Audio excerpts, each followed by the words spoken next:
अस्सलामुअलैकुम स्टूडेंट्स, उम्मीद करता हूँ आप सब खैरियत से होंगे। आज की इस वीडियो में हम स्टार्ट करेंगे चैप्टर नंबर 4। बुक है basic statistic of first year by Mohammad Salim Akhtar. इस चैप्टर का नाम है मेजर्स ऑफ डिस्पर्शन। ये हमने चैप्टर स्टार्ट करना है। इसकी एक्सरसाइज पे आ जाएं। एक्सरसाइज का पहला क्वेश्चन है compute the range and the coefficient of range for the observation. पहले हम देखते हैं कि रेंज क्या है और कोएफिशिएंट ऑफ रेंज क्या है। ये दोनों चीज़ें हमने फाइंड करनी है। ये नीचे हमें पार्ट दिए गए हैं इन सब की। तो आपने अपनी बुक पे पीछे चले जाना है। आप जो पीछे सारा दिया होता है ना चैप्टर के पीछे ओवरव्यू, उसमें आपने जहाँ पे रेंज लिखा होगा ना वहाँ पे आपने चले जाना है। वहाँ से आपको ये रेंज की डेफिनेशन मिल जाएगी, ये वाली। Range is the difference between largest and smallest value of data. It is denoted by R. R is equal to xm minus x naught। यानी इसकी डेफिनेशन बनती है कि सबसे छोटी और सबसे बड़ी वैल्यू में फ़र्क जितना आ जाए उसे हम रेंज कहते हैं। इसे बड़े R से डिनोट करते हैं और xm है जो ये सबसे बड़ी वैल्यू होगी डाटा में, x नॉट है वो सबसे छोटी वैल्यू होगी। इन दोनों को माइनस करेंगे, वो जो भी आंसर आएगा वो रेंज होगा। अब चलिए हम चलते हैं अपने क्वेश्चन की तरफ। क्वेश्चन नंबर 1 की जुज नंबर 1 देखें। ये हमें डाटा दिया है उसने। इसमें हमारे पास जो एक्स एम होगा ना वो सबसे बड़ी वैल्यू है और एक्स जो नॉट है वो सबसे छोटी वैल्यू है। इन दोनों को माइनस करेंगे तो हमारे पास रेंज आ जाएगी। अब ये देखें ना कि क्वेश्चन नंबर 1 था, उसमें एक्स एम है जो वो 2000 है।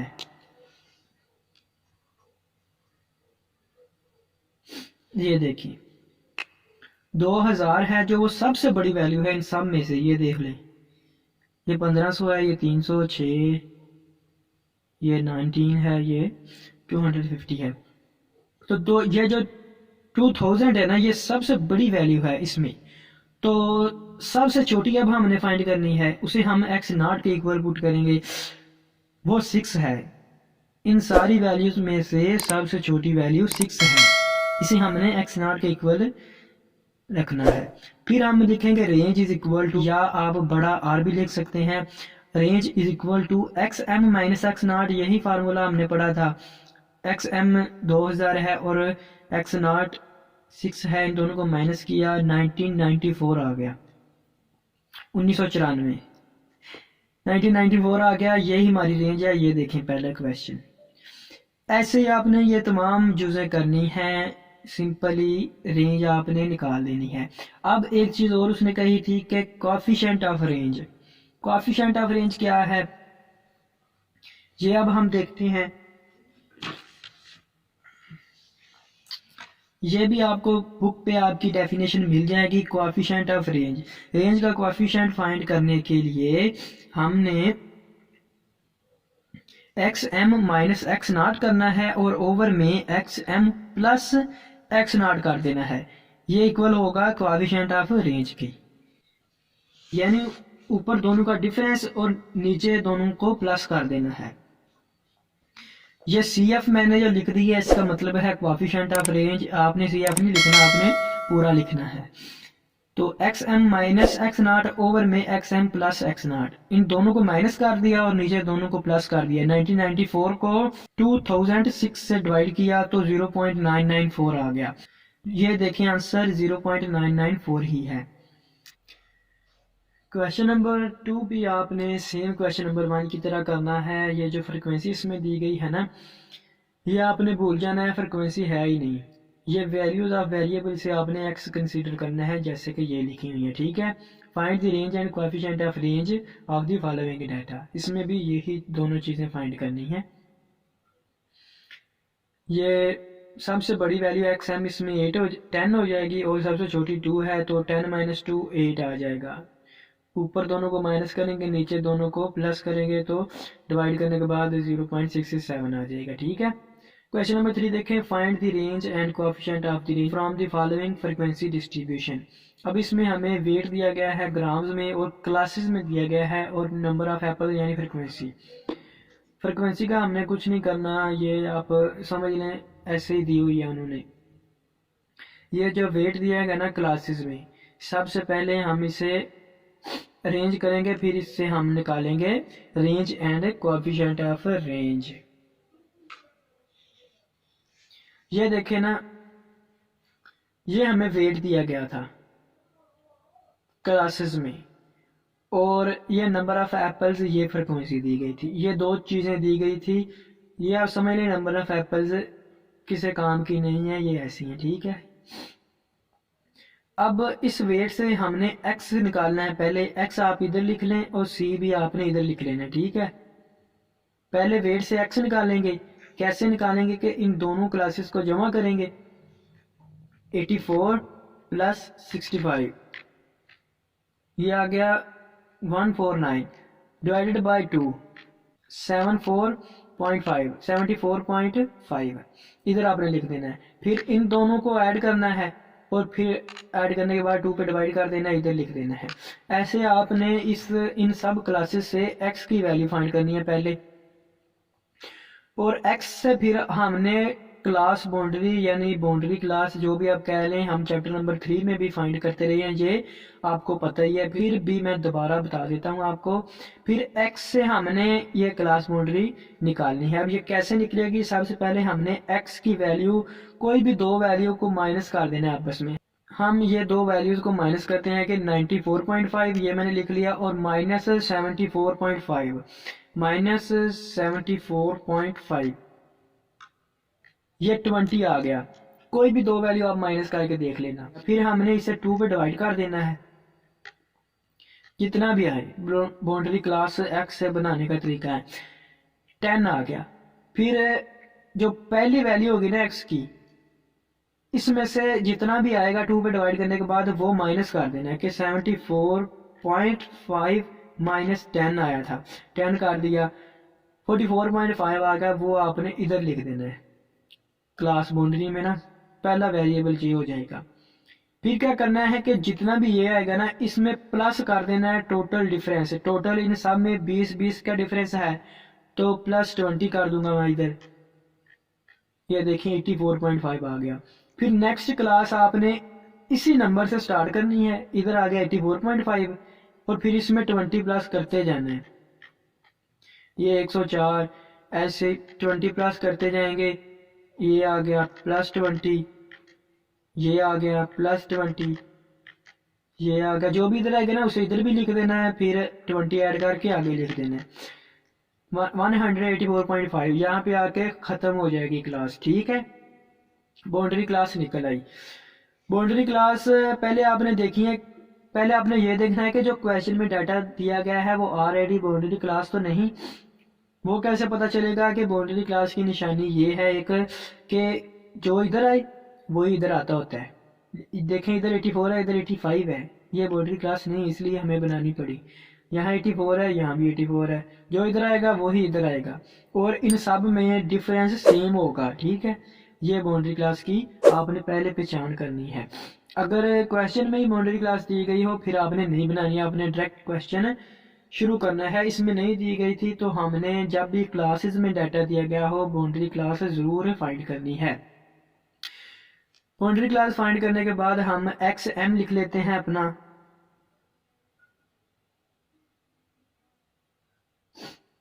एक्स एम इसमें होगा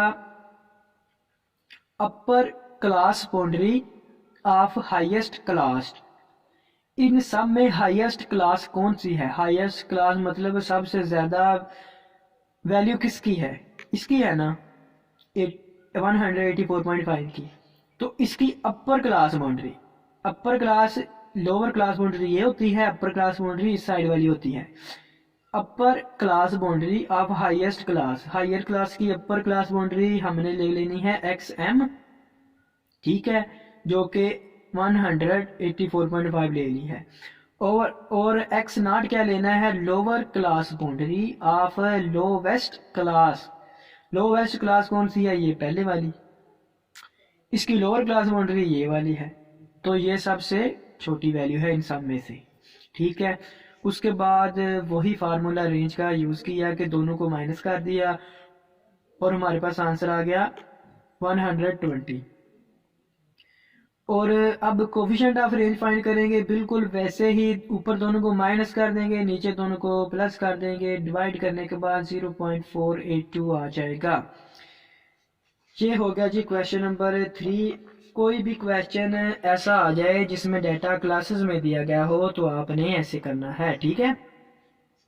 अब क्वेश्चन नंबर 4 देखते हैं। For the data given below compute quartile deviation and coefficient of quartile deviation. कि ये डाटा दिया गया है, इसकी quartile deviation and quartile coefficient of quartile deviation find करें। तो हमने ये क्वेश्चन ऐसे ही करना है जैसे हम क्वेश्चन नंबर 5 करेंगे। क्वेश्चन नंबर 5 आप समझें, क्वेश्चन नंबर 4 आप खुद करेंगे। क्वेश्चन नंबर 5 में हमें दिया गया है calculate the quarter deviation and it's coefficient from the following data. Roll number दिए गए हैं 1 2 3 4 5 6 7 8 9 10 11 12 और नीचे मार्क्स दिए गए हैं। ये कुछ स्टूडेंट हैं, उनके रोल नंबर हैं और उनके मार्क्स हमें नीचे दिए गए हैं। ये रोल नंबर जस्ट एक ना डाटा को तरतीब देने के लिए कि ये स्टूडेंट्स के रोल नंबर हैं, इतना ही काम है इसका। रोल नंबर का बाकी क्वेश्चन में कोई काम नहीं है। असल जो हमने वर्क करना है वो मार्क्स पे करने हैं, ठीक है। अब हम इसे सॉल्व कैसे करेंगे? सबसे पहले ये जो हमें स्टूडेंट्स का डाटा दिया गया था ना, इसे हम अरेंज करेंगे। Arranging data in ascending order, मतलब कि छोटी वैल्यू पहले और बड़ी वैल्यू सब से एंड पे, इसे कहते हैं असेंडिंग आर्डर। जो बड़ी वैल्यू सबसे पहले आए और छोटी वैल्यू सबसे एंड पे आए उसे कहते हैं डिसेंडिंग आर्डर, ठीक है। हम लिखेंगे arranging data in ascending order, ये आपने लिखना है। हर क्वेश्चन में डाटा अरेंज करना है पहले। तो अब देखें ना, 39 से स्टार्ट हो रहा था, 39 सबसे छोटी वैल्यू है वो इधर आ गई, फिर इधर 41 है, हालांकि 39 के बाद 40 आता है, 41 बड़ा है 40 छोटा है, तो इसलिए पहले ये दोनों 40 आ गए। फिर दो 41 थे वो लिख लिए, फिर 42 थे दो वो लिख लिए, फिर दो 43 है वो भी लिख लिए, फिर 244 है वो भी लिख लिए, एक 45 है वो भी लिख लिया। टोटल 12 थे। हम भी अपने वेरिएबल यानी मार्क्स गिन लेते हैं कितने हो गए हैं। 1 2 3 4 5 6 7 8 9 10 11 12 पूरे हो गए जी। असेंडिंग आर्डर में हो गए हैं, ये देखें एक तरतीब से हैं, पहले सबसे छोटा फिर एंड पे सबसे बड़ा। अब हम नेक्स्ट स्टेप क्या करेंगे कि हम Q1, इसका मतलब होता है क्वार्टाइल। उसने हमें कहा था कि क्वार्टाइल फाइंड करें और क्वार्टाइल डेविएशन फाइंड करें, ठीक है।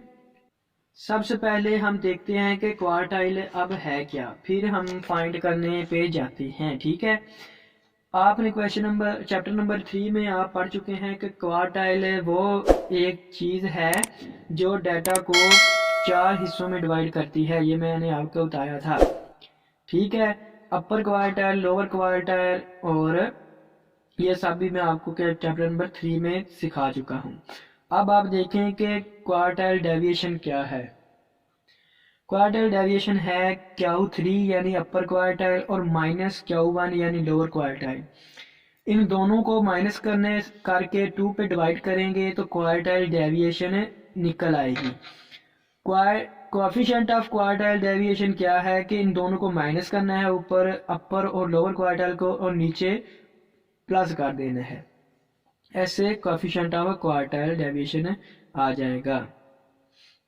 Q का मतलब क्वार्टाइल डेविएशन है, ठीक है। तो हमें इस फार्मूले से पता चल रहा है कि हमें अगर क्वार्टाइल डेविएशन फाइंड करनी है तो हमें Q3 यानी अपर क्वार्टाइल और Q1 यानी लोअर क्वार्टाइल फाइंड करना पड़ेगा। फिर इन दोनों को माइनस करके 2 पे डिवाइड करेंगे तो क्वार्टाइल डेविएशन फाइंड कर सकेंगे। डेफिनेशन देख लें। Half of the difference between upper quartile and lower quartile is called quartile deviation. It is also called semi-interquartile range and denoted by QD।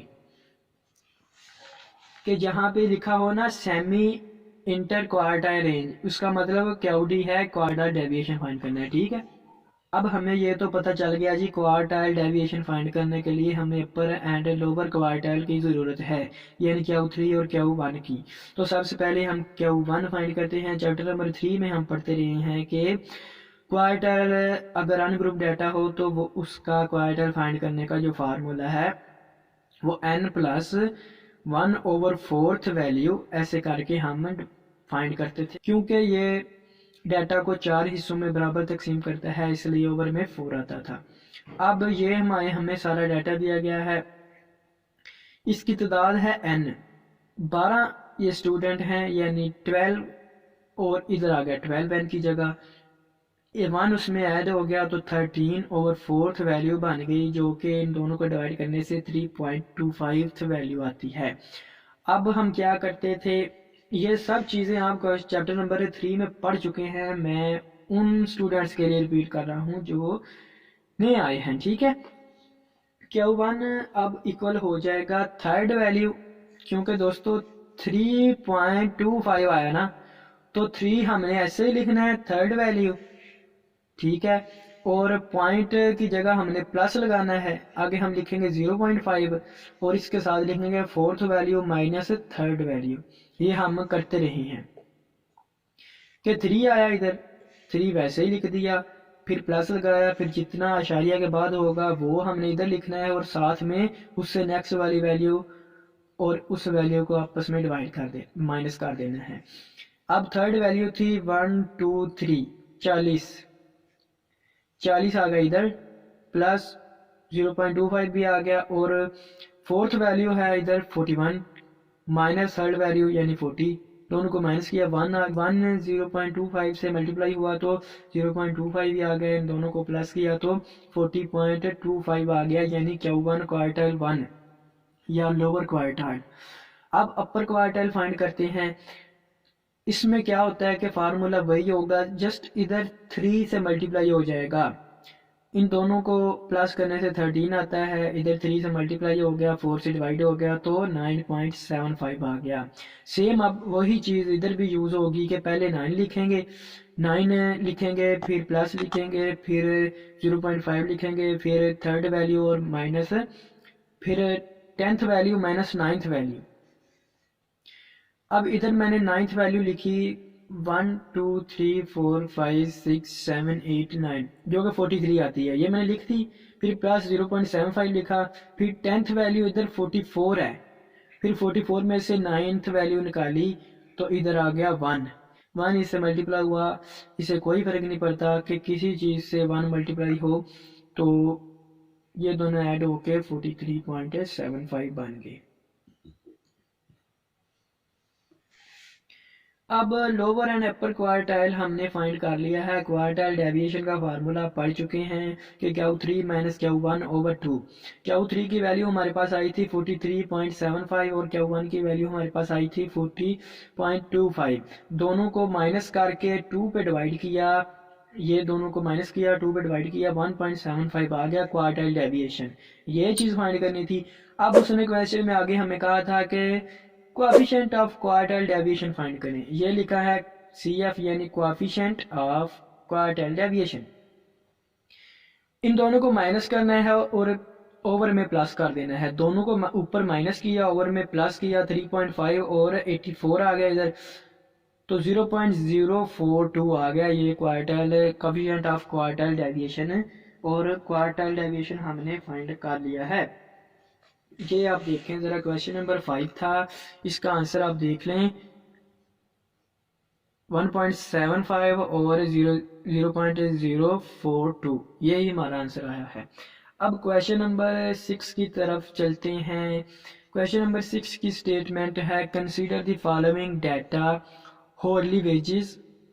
हमें मजदूरी दी गई है घंटों के हिसाब से, क्लासेस में दी गई है, ये आप देख लें, यहाँ भी क्लासेस थी, अब फिर क्लासेस आ गई हैं, और नीचे नंबर ऑफ पर्सन्स यानी फ्रीक्वेंसी दी गई है।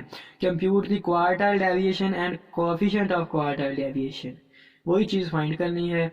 अब क्वेश्चन नंबर 7 की तरफ चलते हैं, calculate the quartile deviation and coefficient of quartile deviation, same वही चीज़, from the distribution of aptitude scores. अब ये स्कोर हमें जो दिया गया है ना वो भी क्लासेस में दिया गया है। नंबर ऑफ एप्लीकेंट्स ये यानी फ्रिक्वेंसी है। जैसे हम क्वेश्चन नंबर 7 करेंगे वैसे ही क्वेश्चन नंबर 6 करेंगे। ज़रा आप क्वेश्चन नंबर 6 पे गौर करें, ये जो 40 है ना और 40 से 50 है, अब ये नेक्स्ट वैल्यू जो आ रही है ना वो इसी से जहाँ पे एंड हो रही है वहां से स्टार्ट हो रही है। ये देखें 60 पे एंड हुआ, नेक्स्ट 60 से स्टार्ट है, 70 से एंड हुआ, 70 से स्टार्ट है, और सब में फ़र्क वही है 10-10 का। यानी ये ऑलरेडी क्लास बाउंड्री है, इसे आपने क्लास बाउंड्री नहीं बनाना, ये बनी हुई है। ठीक है, क्लास बाउंड्री लिख के आपने वैसे ही आगे क्वेश्चन सॉल्व करना है। आपको पता है क्वेश्चन नंबर 7 देखिए, आपको समझ आ जाएगी कैसे करना है। स्कोर्स हमें दिया गया था क्लासेस में और सी बी हमने फाइंड की है, और सी बी वैसे ही हमने फाइंड किया कि पहले हमने इन दोनों को प्लस किया, 2 पे डिवाइड किया, यहाँ x निकाला, फिर x से हमने क्लास बाउंड्री निकाल ली। ठीक है, ये बात आपने याद रखनी है, आपने इधर x निकाल लेना है, फिर आपने उससे क्लास बाउंड्री वैसे ही जैसे मैंने क्वेश्चन नंबर 3 में आपको बताया है वैसे ही आपने ये निकालनी है। ठीक है, अब फ्रिक्वेंसी से हम सी एफ निकालेंगे, यानी कम्यूलेटिव फ्रिक्वेंसी। ये ग्रुप डाटा है, इसमें फ्रिक्वेंसी दी गई है, इसमें हमें क्वार्टल्स फाइंड करने के लिए हम चैप्टर नंबर 3 में पढ़ चुके हैं, वो अनग्रुप डाटा था ना, तो क्वार्टल ग्रुप डाटा में फाइंड करने के लिए हमें जो फार्मूला लगता है, हम अप्लाई करते हैं फार्मूला जो, वो ये वाला है। वो फार्मूला ज़रा अलग है, उसमें हमें कम्यूलेटिव फ्रिक्वेंसी चाहिए होती है और क्लास बाउंड्री चाहिए होती है, इसलिए हमने फ्रिक्वेंसी से कम्यूलेटिव फ्रिक्वेंसी फाइंड की है। ये कैसे करना है कि पहली फ्रिक्वेंसी वैसे ही लिख देनी है, सेम ऐसे ही, फिर इस 7 में हम 12 ऐड करेंगे, इधर लिख देंगे, 19 आ गया, फिर 19 में ये वाली ऐड करेंगे, इधर लिख देंगे, ये वाली फिर इसमें ऐड करेंगे, इधर लिख देंगे, ये इसमें ऐड करेंगे, इधर लिख देंगे, 40 आ गया, और आप फ्रिक्वेंसी का सम करें, इधर भी 40 आएगा, जो इधर आएगा वही इधर आएगा। ठीक है, समेशन एफ भी वही होगा। अब चलिए जरा Q1 की तरफ, n/4 वैल्यू, ये क्या है, क्वार्टाइल क्लास पहले हमने फाइंड करनी है। जैसे हम मीडियन क्लास फाइंड करते हैं ना, वैसे क्वार्टाइल क्लास फिर क्वार्टाइल फाइंड करेंगे, क्योंकि ये ग्रुप डाटा है। पहले हम क्वार्टाइल क्लास फाइंड करेंगे, वो कैसे करेंगे, n divided by 4th value, ऐसे लिखेंगे, n की तादाद है 40, फ्रिक्वेंसी को आपने ऐड करना है, यानी summation f is equal to 40 है। जितना समेशन f होगा ये n के इक्वल होता है, ये आपने याद रखना है। n की जगह आ गया 40, 40 को 4 से डिवाइड किया, 10th वैल्यू आ गई इधर, 10th वैल्यू। अब कम्यूलेटिव फ्रिक्वेंसी में देखना है कि 10 किधर आता है, ये कम्यूलेटिव फ्रिक्वेंसी है, 7 के बाद आता है 10 और 19 से पहले आता है 10, ऐसे ही है। जिसके बाद आए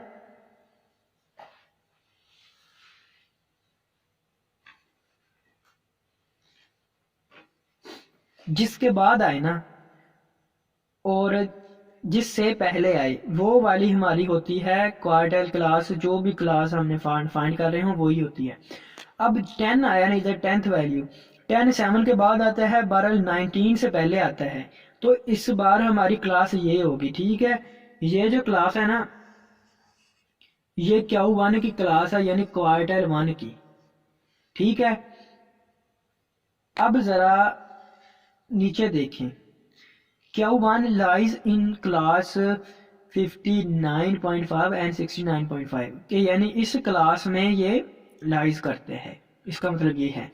अब Q1 हमारे पास जो फार्मूला है ग्रुप डाटा को फाइंड करने के लिए, L plus H/F n/4 - C, ये हमें इसमें चाहिए L H F N C, 5 चीजें चाहिए, तो वो हमें अब इसी क्लास में से निकालेंगे। कैसे, L जो होता है ना वो लोअर क्लास बाउंड्री होती है, क्लास बाउंड्री सी भी ये है, इसकी अपर क्लास बाउंड्री ये है, लोअर ये है, लोअर ये है तो एल की जगह तो हमने 59.5 लिख लिया ये वाला।